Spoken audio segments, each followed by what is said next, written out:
Hey folks, I'm Alex Dowd. And I'm Katie Rife. Today we're going to be talking about two movies from 2013. They are both about the president trapped in the White House, under siege, with only a lone Secret Service agent there to save him. The films are Olympus Has Fallen and White House Down. Welcome to a very special episode of Film Club, The Premise Dome. Welcome to the Premise Dome. All right, Katie, how you doing? I'm pretty good. I'm all right, man. I was up late last night. I was working on that review, and then Stuart Gordon died, and I was like, well, might as well jam this baby out. So I went to bed at like 3:30, so... Same, although I was rewatching these movies. Well, appreciate you pushing it back a couple hours for me, because got up this morning and just beamed them both directly into my brain, so I'm fresh, I'm ready. So we mentioned that this is we're sort of doing something called the Premise Dome, and so I've worked at the AV Club for about 7 years now, and as long as I've worked here, I remember people discussing this idea. It was something that was brought up. I remember that two old AV Club employees, Josh Modell and Sean O'Neill, were very excited about this idea. It was something we always meant to launch, and the notion was we would take two films with very similar premises, and we would kind of pit them against each other, and each person, it'd be two people, and each one would take a side in the debate, sort of. So one that was, I remember those two, Sean and Josh, were both very excited about talking about the two rap mockumentaries from the early 90s, Fear of a Black Hat and CB4. Right. So I would still love for them one day to still do that. My choice for the Premise Dome was, I thought I was quite clever for coming up with this. Freddy versus Jason versus Alien versus Predator. That was my pitch. That's very funny, and I think we'd be doing that today if you and I did not fundamentally agree on that one. So, yeah, we kind of had to go through a list to figure it out. So, you know, that was the feature was originally conceived as a print thing where people would go back and forth, but due to current circumstances and where we're at right now, we decided why not? It seems like a perfect time to try it out, and we're going to try it out on Film Club. So I think part of the sort of impetus of this feature for so long was this phenomenon known as twin films. It happens often enough that they have a name for it. Right, exactly. Essentially, it's when two projects with very similar premises open very close to each other, usually sometimes within the same calendar year, sometimes a year or so apart.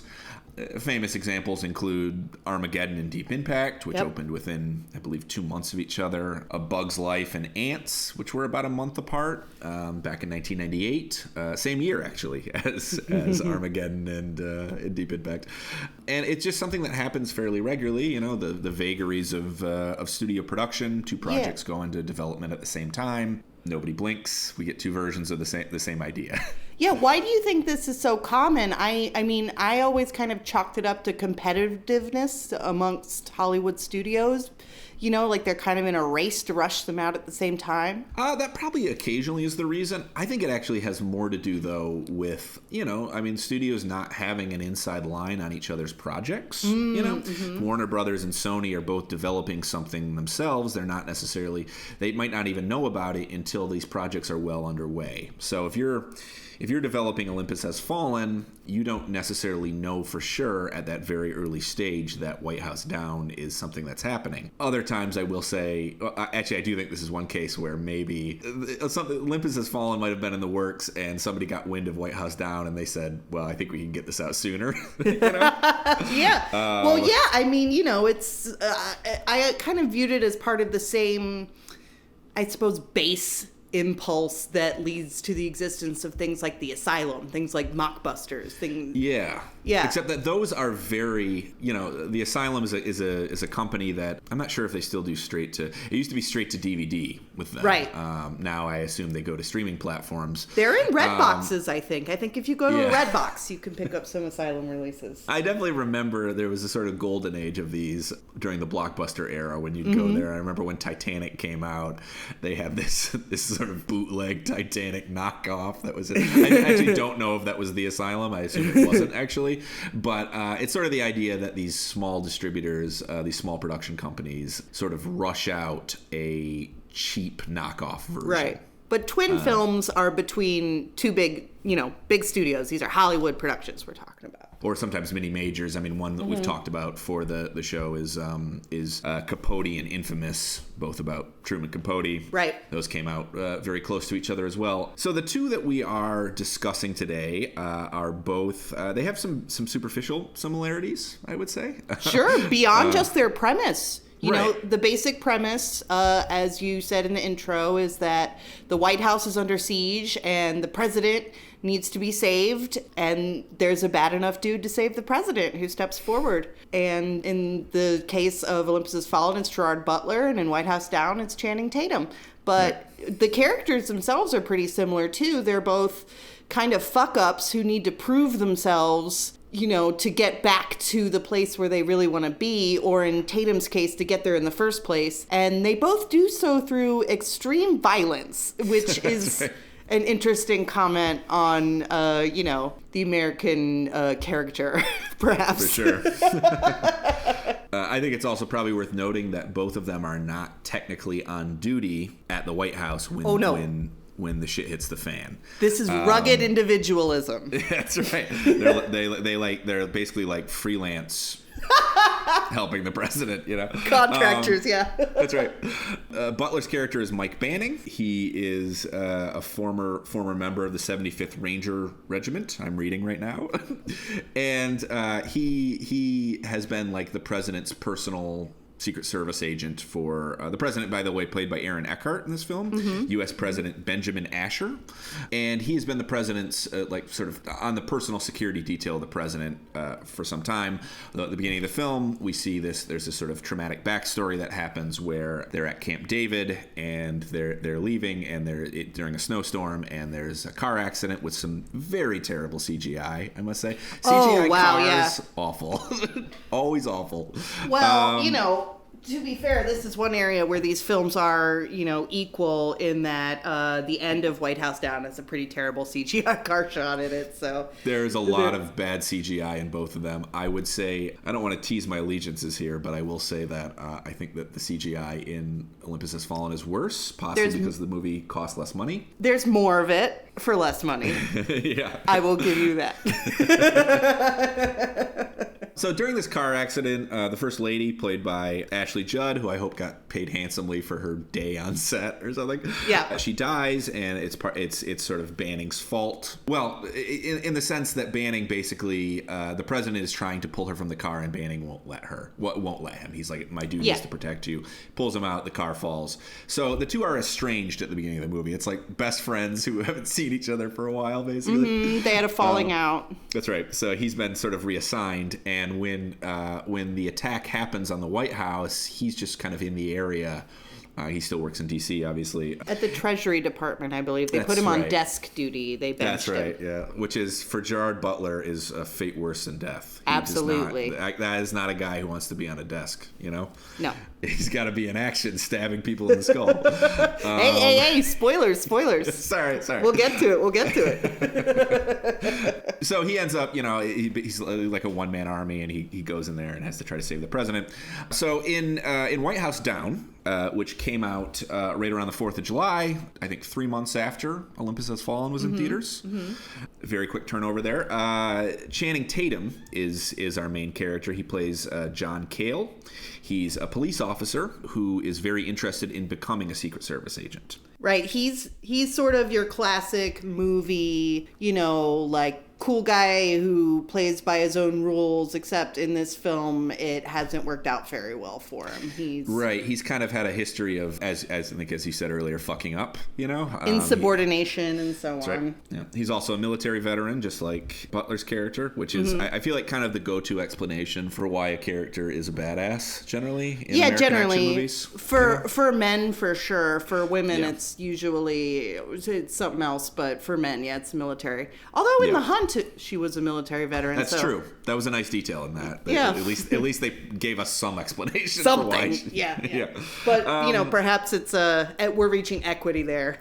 That's right. So the president in White House Down is Jamie Foxx, and the plot. I mean, honestly, the plot is not so dissimilar. There's an attack on the White House. We are not prepared, and the terrorists take over the White House. In both films, try or successfully take the president hostage. Tatum's character John Cale ends up in the White House for a job interview.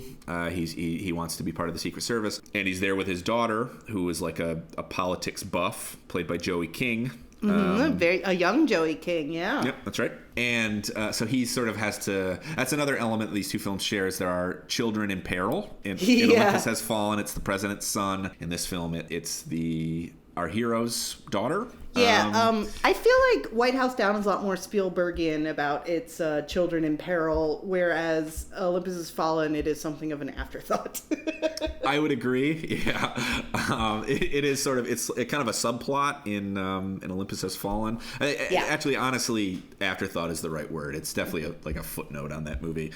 They don't bother really extending it in either direction beyond a few scenes. Exactly. So whereas White House Down, there's like a lot of stuff about fatherhood.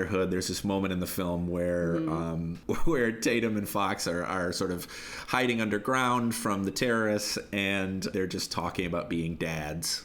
And about the challenges of raising daughters, basically.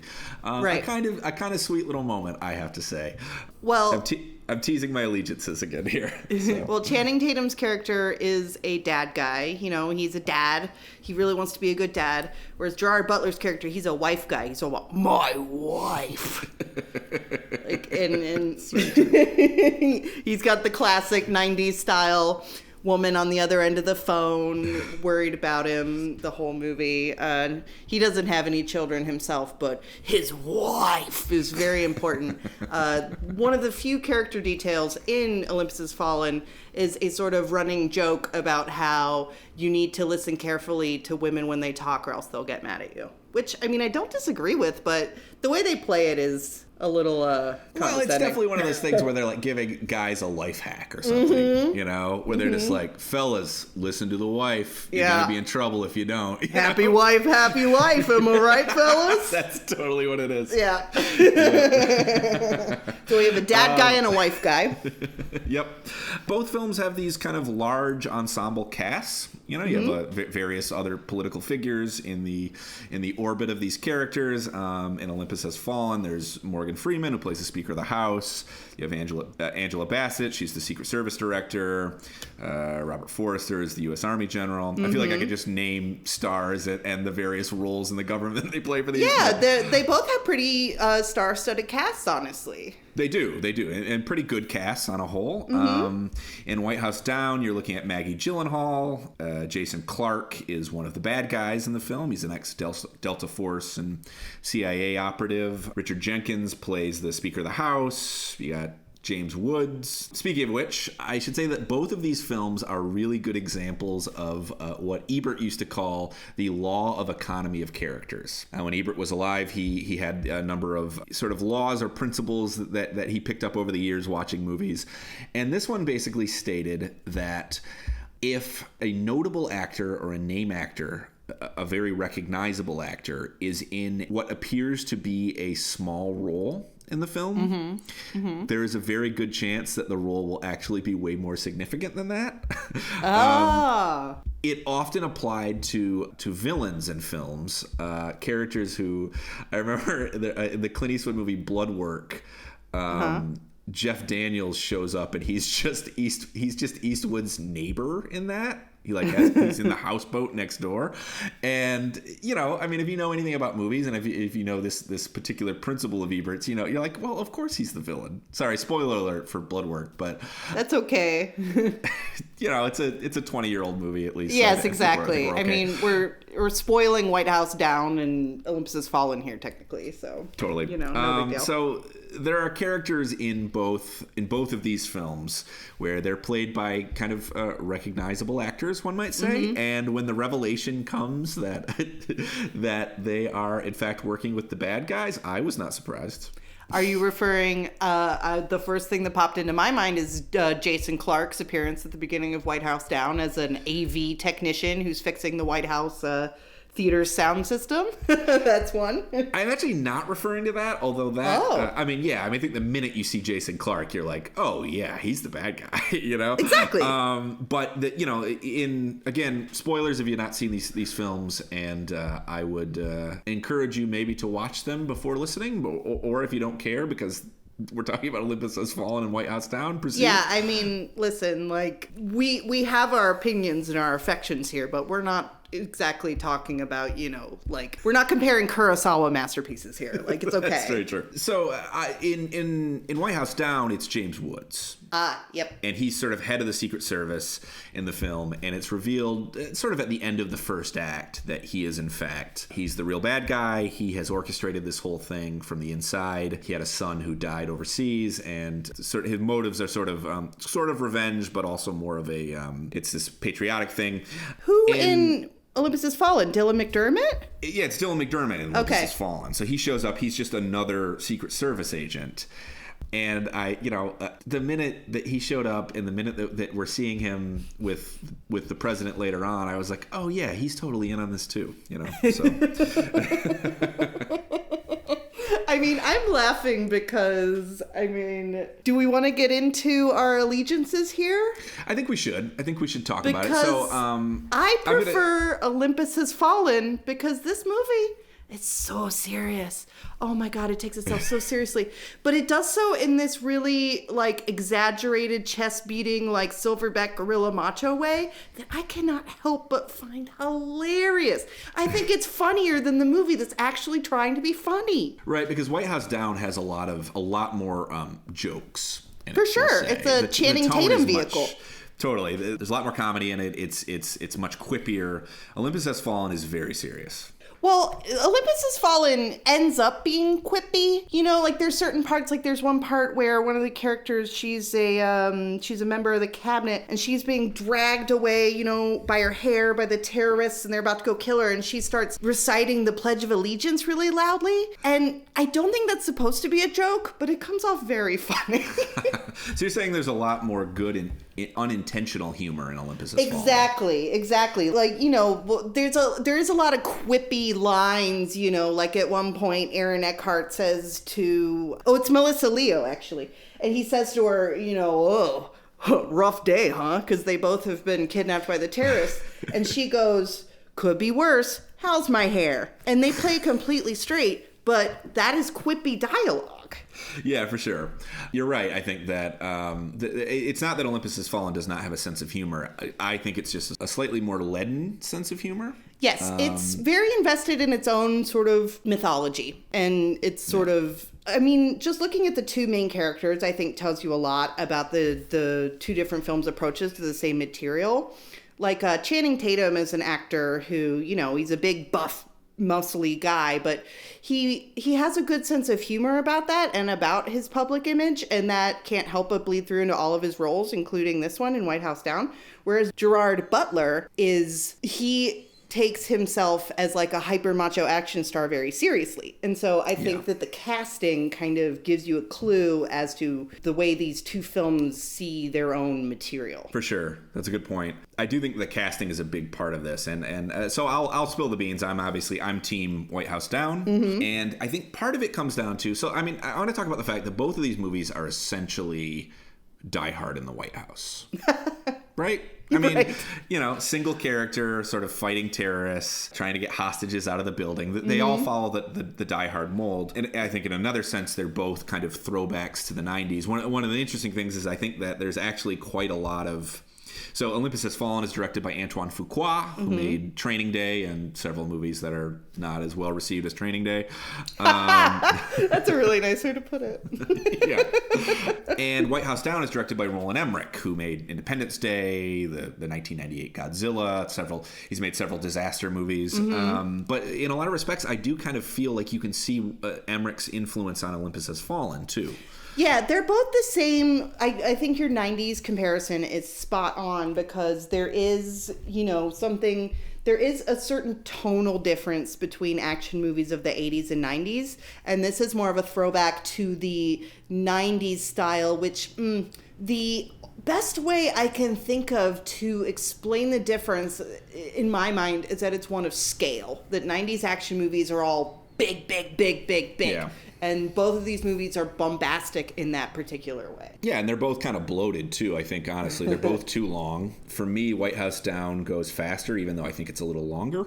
It is. It's 11 minutes longer. Okay, got it. It's got more character work in it. It does. I love that they're still very close in running time, too, though. That's funny. Yeah. Yeah, I mean, I think if these movies came out in the 90s, I think White House Down would be Bruce Willis or maybe Will Smith. I think Olympus Has Fallen would be Steven Seagal, probably. Oh, Steven Seagal. Interesting. You know? Olympus Has Fallen is a much like... And I think this might be partially... I don't want to speak for you here, but I think this might be partially why it might appeal to you a little bit more, is that I think that Olympus Has Fallen is a little bit more like a down and dirty macho action movie, and White House Down is a little bit more an overblown 90s blockbuster, if that makes sense. Oh, yeah, that's exactly right. Like, Will Smith 100% would have been in the Channing Tatum role. I'm not sure who would have played the Gerard Butler role if Olympus Has Fallen came out in the 90s, but Harrison Ford would have been the president for sure. Totally, yeah. Yeah, Eckhart is sort of doing Ford in a way. He is, get off my plane. Kind of he's doing one of those. Yeah, he's basically just the president from Air Force One, kind of. Yeah, he totally is. Whereas Jamie Foxx's character in White House Down is pretty clearly supposed to be Barack Obama. He has, a biography of Nelson Mandela and packs a Nicorette gum on his nightstand. Totally. Yep. Yeah, he's very clearly modeled on Obama. Mm-hmm. Yeah, I mean, I think that if you go into these films, if what you're looking for a film like this is more violence, you're definitely going to get more of it in Olympus Has Fallen. Yes, Olympus Has Fallen is of a piece with its, testosterone, aggressive hypermasculinity. Olympus Has Fallen is all about, like, really up close and personal violence, like close-up headshots and a lot of stabbing, including the most famous moment of violence from this film, one that just makes me squeal like a demented child every time I see it, which is when Gerard Butler stabs a bad guy in the brain. Yeah, but White House Down has a scene where one of the characters shoots a hole in a famous painting of George Washington. How can you not love that? There's no blood, though, dude. That's Where's true. the carnage? There's a lot less blood. So if your criteria for this kind of film is I really just want to see some people get fucked up and I really want to see some hard violence, Olympus Has Fallen does deliver on that. I would argue that a lot of the violence in it is kind of repetitive and boring. That's just me. But I think my larger point about... I brought up Die Hard earlier, and it got me thinking about why Die Hard works. Mm-hmm. And I think a big part of... There's two things that Die Hard has going for it that a lot of action movies don't necessarily, and a lot of films that have tried to emulate Die Hard have sort of missed. And one of them is that Bruce Willis is like a pretty charismatic hero. Yeah. He's a likable guy. He's this cop from New York. He's in L.A. He's like, Los Angeles. He has an everyman quality to him, Bruce Willis. Like, he's convincing as an action star, but he's not like Arnold Schwarzenegger or something where you've never met somebody who looks like that in real life. Exactly. And that partially ties into my second point, which is that he's pretty human. In a lot of ways. Like, he's not a superhero. It's why the late Die Hard movies, everyone kind of agrees those are pretty lousy, especially the most recent one, because they kind of turn McClane into Superman, Right. And he's like jumping out of he's like rolling out of like collapsing helicopters. And I won't go as far to say that Tatum doesn't do anything super heroic in this movie, because he does tons of things that are pretty impossible for a normal person. But I do think that the film understands on some level what a lot of Die Hard clones don't, which is that you have to kind of make him an underdog. Mm-hmm. Like, he has to be a character where the odds are... It's not just that the odds are stacked against him, it's that he kind of seems way, way over his head in this situation. Butler, in Olympus Has Fallen, the movie is like bowing down before his awesomeness like basically from frame one. Oh, 100%, 100%. And that's the case, you know, at least with the heroic characters in Olympus Has Fallen throughout. They are definitely portrayed with this sort of like jingoistic, salute the flag, Mount Rushmore sort of dignity that to me is very Republican. Yeah. Can I ask you this? Do we I mean, we have to assume that Fox's character is a Democrat. I don't know. I don't know if he's we can based on assume that. Obama. If he's based on Obama, he's probably a Democrat. And also, I meant to mention this before. We were talking about Channing Tatum's comedic skills, but Jamie Foxx is no slouch as a comic actor either. He's not. He's not. And I think the two have some chemistry. Another thing to compare these two films that I think is really interesting is their choice of terrorists. Both try to be politically relevant. Remember, this is 2013. This is pre-Trump era. Olympus Has Fallen falls more on the right-wing, dare I say, xenophobic side of things by making the villains North Korean terrorists coming in disguise as South Korean envoys. Whereas White House Down chooses right-wing domestic terrorists, white guys as its villains. Which I have to say, I'm a little bit more comfortable with watching that, I'll say, than Gerard Butler killing a bunch of Korean people. But well, you know, I mean, cool that Korean actors get work, but does it have to be terrorists? Like, you know, Middle Eastern actors have been saying this for decades. Totally. Thanks for the work, but like, did I have to play a terrorist? When you go to a movie like this, too, you kind of have to accept that the politics are probably going to be occasionally sort of casually problematic, I might say. Yes, for sure. Yeah. For sure. I mean, the Olympus Has Fallen sequel, I think, is a lot uglier in its, one might say, its political implications and its racial implications, I think, than this one. You can just say it's racist. It's okay. Yeah, it's pretty racist. It's pretty the racist, sequel is very racist. This Yeah. one is maybe more casually, but I will say that for me, that feels like a point in White House Down's favor. I am fine with seeing. Oh, can I mention, too? I'm going to interrupt myself here and say that another detail that I really like about White House Down is Jimmy Simpson plays basically like a hacker who hacks to. You want to talk about dumb pleasures. He basically plays a hacker who, like, he's a total character out of a 90s action movie. White House Down, another way that it follows the Die Hard template is that it very much gives us this team of kind of eccentric goons that they have to kill. I did enjoy Jimmy Simpson's casting. I found that delightful. And he's very funny. Listening to Beethoven while he's hacking in the basement. I mean, it's such a cliche, but this is a movie I think that embraces cliches in a pretty fun way. Can we at least agree that the filmmaking in White House Down is better? I wish I could fight you on this, but I simply cannot. Olympus Has Fallen looks like a Halo game. It looks like it's got the color palette of a first-person shooter. It looks like shit. Well, that's funny because Butler too. Sometimes I look at him and I think he looks like his own video game avatar. Yeah, totally. Butler, you know, but there's just something kind of waxy about him. But you know, I mean, you're right that it's shot that way, so it kind of looks like a video game. And you're right that there is an aspect of, in a way, Olympus Has Fallen. It's to use a metaphor. It's a kid wearing a suit that's too big. You know, it's really aspiring towards this very like self-serious thing that it can't. You know, but it's really, you know, trying really hard to be tough, and it just it's a level of tough that may not be possible for anyone to actually fully credibly achieve, but I find that charming. I'd rather you shoot for the stars and fall flat on your face than go mediocre. So you like its lack of self-awareness, whereas White House Down is very aware of what it's doing and always sort of telling you what it's doing. And yes, it's yeah, I like this. Okay. It sort of falls into this this isn't my theory, but it is something that I fully believe about films, is that you have films that are unequivocally good, right? Everything about it is well done. And then you have films that are just bad, that are, you know, just boring, poorly made, sloppy, not worth your time. But then the pendulum can keep swinging all the way to the other end, which is when you have a film that fails so spectacularly in its ambitions that it ends up being good in its own way. And I think Olympus Has Fallen is a great example of one of those 10 movies. It's definitely a good, like, get together with friends and watch a dopey movie. Mm-hmm. You know, and possibly more so than White House Down. White House Down to me strikes me as a movie theater movie. I was gonna say that. Yeah. White House Down is definitely a movie you'd walk out of the theater being like, oh, that was all right. But then Olympus Has Fallen, you'd be like, what the fuck was that shit?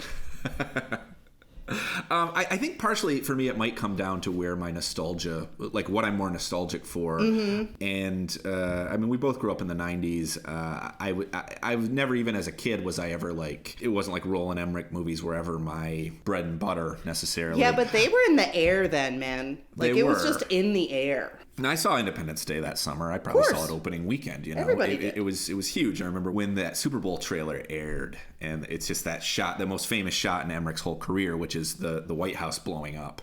They make a joke about it in White House Down. They do. They make a reference to it in White House Down. That's right. And to me, this captured White House Down is a throwback to that era in a lot of ways. And maybe I find that more charming than Olympus Has Fallen's. Mm-hmm. If you want to talk about charm, I guess I'm more charmed by White House Down's sort of its own nostalgia for an age of sort of bloated, star-powered action movies. But is it nostalgia, though? Because Emmerich was like the architect of that bloated era, and is he still just doing the same thing he did then? Maybe that's a good point. Although I do think that White House Down is one of his better ones since that era. I think it's one of the ones that actually recaptures that magic a little bit. I will say that one thing that I do find sort of really endearing about him is that he does seem to have a kind of love for American iconography, sometimes blowing up American iconography. Yeah, they blow up the Capitol in this one. They do. Although, and again, when I said earlier that Olympus Has Fallen has some sort of Emmerich touches about it, even though it's directed by Antoine Fuqua, there is a moment in Olympus Has Fallen that's a total Emmerich moment, and it's when they blow up the Washington Monument, and we sort of see that collapse, and there's like a shot of sort of these little CGI people running, and then they're just cruelly just obliterated by a big piece of the Washington Monument. That's a very Emmerich moment. Yeah, it is a very Emmerich moment for sure. One thing that I prefer about Olympus Has Fallen is they actually do wreck the White House in that movie. The White House actually does get all fucked up. And I always appreciate, it kind of goes back to the sort of like 60s, 70s B-movie huckster thing that I love so much. I love when a movie delivers on its promises. And this movie promised you the White House was going to get fucked up, and the White House did indeed get fucked up. And a guy got stabbed in the brain. You get what you pay for. But I will counter by saying that White House Down has a lot more distinctive White House stuff in it. Like, you can tell that Emmerich, being the kind of nerd that he is about this kind of stuff, was basically like, we need to see the blueprints. I want to actually have scenes set in these various areas of the White House. The movie works in some White House lore. There's a lot about tunnels underneath the White House. There's we're introduced to the space. I actually think this is one of the smarter choices he makes. One of the smarter choices in a pretty dumb movie, to be honest. But there's a scene where we meet this tour guide character who becomes a supporting character, and he's sort of walking our main characters around the White House, and he's introducing different parts of the White House. And it's sort of like the movie basically being like, this is where a lot of this action is going to be set. Let's familiarize you with it. Yeah, well, I think that's one area where, to be honest, I agree that is a good strategy on White House Down's part. Well, Olympus Has Fallen, I don't think cost nearly as much money. Oh, it did not. That's very notable. Yeah. Olympus Has Fallen cost $70 million.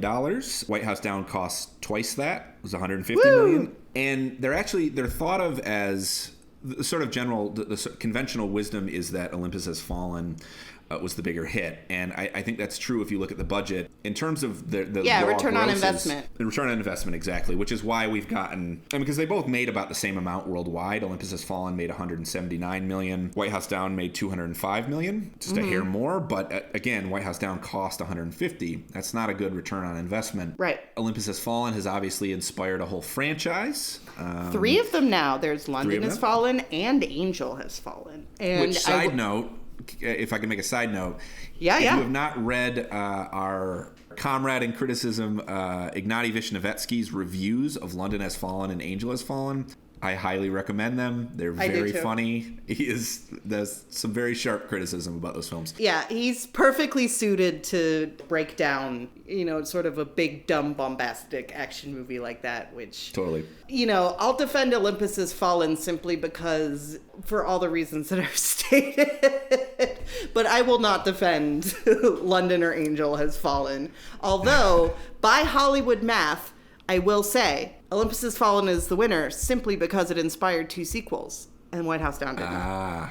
Well, so I'm actually curious. So this morning, as of this recording, we recorded this on Wednesday of this week. We basically put a poll out on Twitter of which of these 2 films you prefer. You can find those results on the AV Club Twitter page.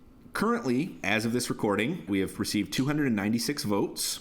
Mm-hmm. And White House Down has the very slight edge. It is at 52.7%. Olympus Has Fallen is at 47.3%. I'm honestly surprised by this. I expected White House Down to win by a mile. I really thought I was, taking up my noble mantle for the neglected charms of Olympus Has Fallen here. But I guess a lot of people like that brain stabbing, man. I'm going to keep bringing it up. I think that people agree with you. And I think that there's a general kind of feeling that with this kind of action movie being kind of like giving us more violence and giving us, as you said, what we paid to see is better than not doing that. White House Down is the PG-13 version of this premise. Olympus Has Fallen is the R version. Yeah, that's a great point. Yeah. I just have to say that I prefer the PG-13 version, I think, in this case. I do find it more charming, ultimately. I think Emmerich's a better filmmaker. And, again, we're not talking about, neither of these are towering pieces of cinema by any stretch of the imagination. But I can't lie and say that if they decided to greenlight a White House Down sequel, that I wouldn't enjoy that. I would see it, if they make a 4th Olympus Has Fallen. You're there. I'd probably go see it. You know what, man? I go and see all the Fast and Furious movies, too. This is just a type of movie that Triple X State of the Union is another great example of this type of movie. It's just a movie that is... And you're right on with the Steven Seagal comparison and comparing it to like the hyper-violent Rambo-style action movies of the 80s where it's just all about being like tough and blood and body count and all that kind of stuff. As opposed to, I won't argue White House Down is definitely the better made film. And it's got the better script also. But there's something about Olympus Has Fallen that really speaks to the kind of thing that I want to see when I'm sitting down with a bucket of popcorn and probably a couple beers in me.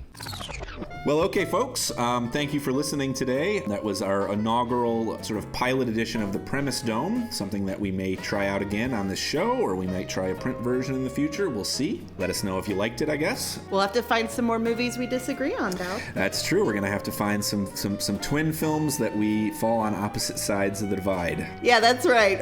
So there's a lot of movies out there to talk about still, folks. Not a lot in theaters, but there's plenty for us to talk about here on Film Club. So please be sure to rate, review, and subscribe wherever you get your podcasts. And we will be back next week with another episode.